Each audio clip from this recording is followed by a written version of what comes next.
Okay, so this is feedback for composition number 1, and I've listened to it a couple of times, and yeah, it's a very good attempt. There are a few things that I've sort of noticed that could improve it, I think.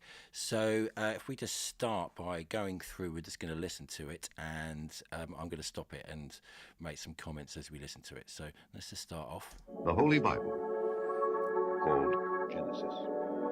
Nice sample. Genesis. I don't think I've got this sample here. It's building up well, but you've done something here, like with this vocal trigger here. You've used the vocoder. Now that is a really nice sound, which is kind of lost with this over the top of it. So you might want to reconsider maybe not sort of filling up the mix so much, and in general that is an issue. So I have something normally I say to my students is, when in doubt, leave it out. So for example, if we just mute this, Control M on the keyboard to mute, The Holy Bible, and when we're just hearing that, Genesis. and then you could do a little bit of variation in that. So we could you could automate some of the white noise level. The Holy Bible, called Genesis. Genesis. Like that. And another thing that you haven't done much of is panning. So you could actually automate the panning on this section as well. Called Genesis. To add a bit of interest. So I mean, that in general is probably quite a good idea, just to leave things out. It's quite dense, your mix in general. God said, let there be light, be light.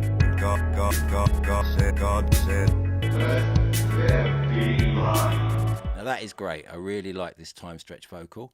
That's more of that kind of thing. You can make more of that. I mean, you could, again, drop things out here. If we just sort of look at this section and just maybe just drop out the pad there. Let's just try something drastic and hang on a sec. No, let's not do that.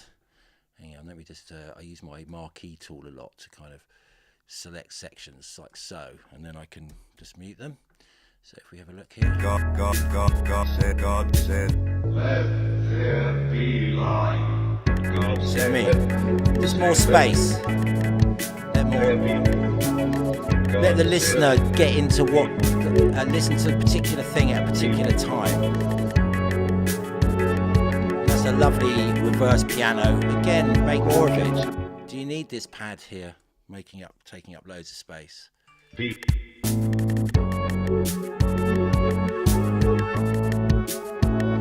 Called Genesis. Chapter 1, called Genesis.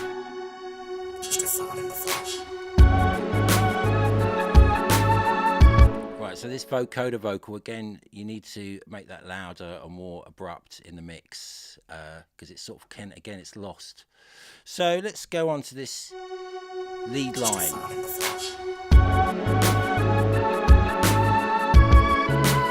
You could definitely automate the cutoff here.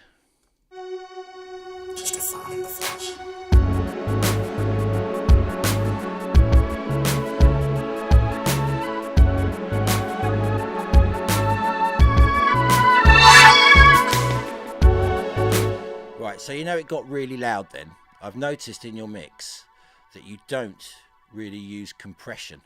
Now this is a perfect place for you to use compression, and also you've got to look out for the order that you put in your plugins here.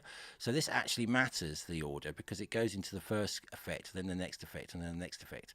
And it's quite unusual to have a reverb first in your chain. That normally comes at the end, so I'm just going to move that to the end there, and in this first one I'm going to put in a compressor. So a compressor, essentially what it does, unless you should know, but it reduces the difference between the quiet elements of a sound and the loud elements. Essentially, it's a gain control. So it controls the dynamic peaks in the sound. Essentially, it's one of the key plugins that you need for mixing, because it means that you can fit things in a mix more precisely, so they don't go up and down in level so much. So main characteristics, you should know a threshold. So let's have a look at this sound here. We'll just solo it out. You see, this is gain reduction. So when it gets loud, if I, it will do even more gain reduction. Now I can turn the amount of compression by the ratio. So let's turn it up to really high.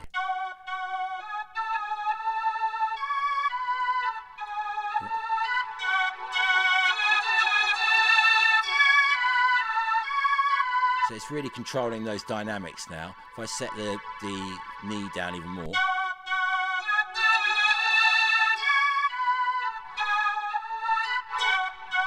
Anyway, there's definitely some room for some compression in your track. We'll take that off for the moment. Don't know why it's going. It's hung note somehow. Never mind. It will sort itself out, I'm sure. Genesis. Chapter 1 called Genesis. You could also harmonise it with another sound.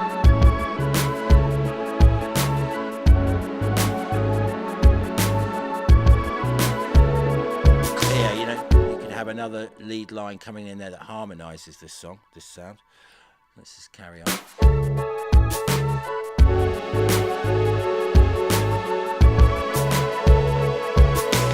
Light, let there be light. Now this sample here, you should do more with this. Maybe pitch shift it.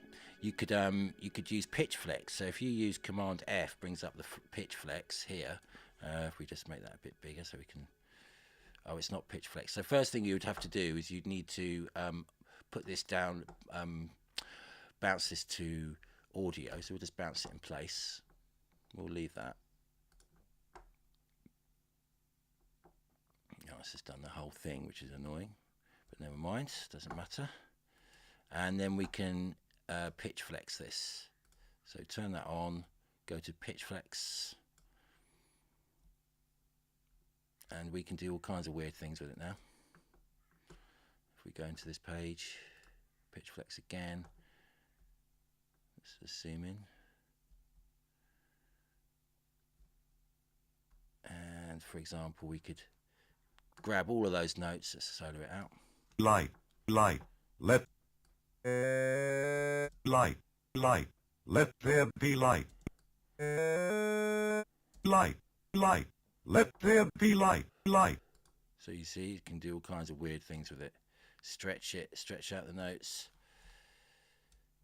You can pitch them, make them longer.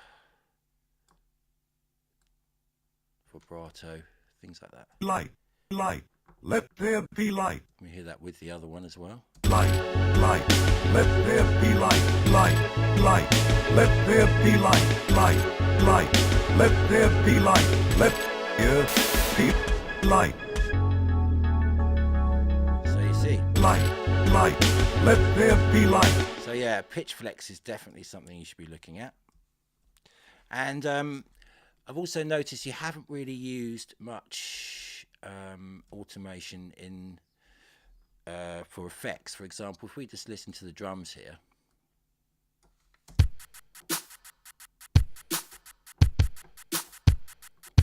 Right, so we have a delay.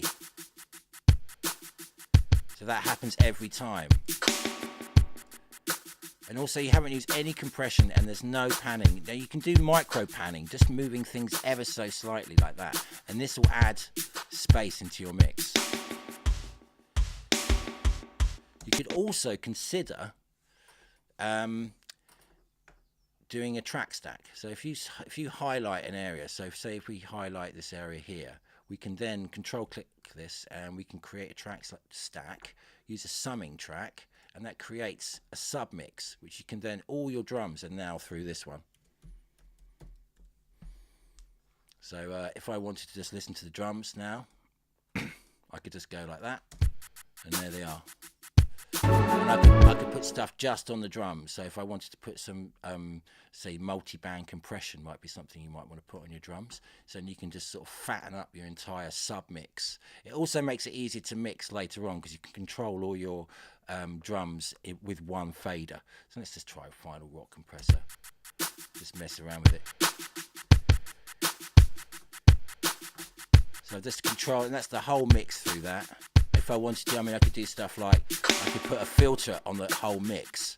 for example, using the auto filter.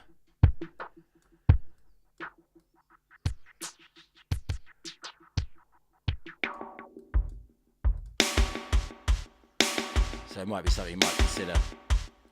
That's a kind of mix. Let there be light. Let there be light. Right, this section, in general, I think you should take out some of the bass line, because it's kind of what you use to essentially run the track, but you don't need it. It's quite nice when you take it out. Again, giving space. Thinking more about what you want the listener to listen to at any particular time. Nice piano again, works really well, but do it something different to the first time.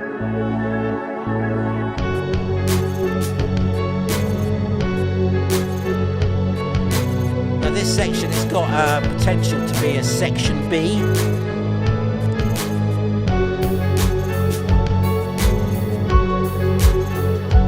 Build up. You can do filtering on the drums here. You've got that whoosh sound, which is good. Drop. Very nice. But again, this needs to be a bit more kind of pronounced. And then definitely harmonise the last line here. Maybe add some drum sounds.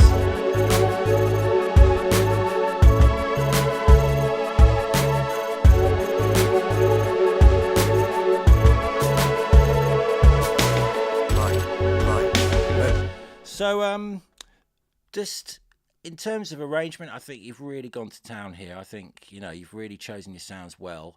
The mix is something that you really should look at a little bit more. I've noticed you've hardly used panning at all, and you've hardly got any compression. And you should maybe look at, instead of putting platinum verbs on all these different channels, you should use a bus. So, for example, if I create a bus here and go to bus 5, that makes a bus over here, right, which is just now created here, bus 5, and I can put in a reverb here.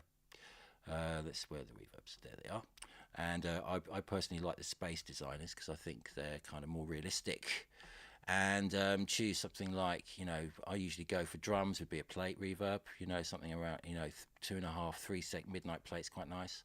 And we can shape this as well. And another really important thing is to EQ your reverbs. But anyway, so you got your bus 5 here. Let's have a listen to the sound.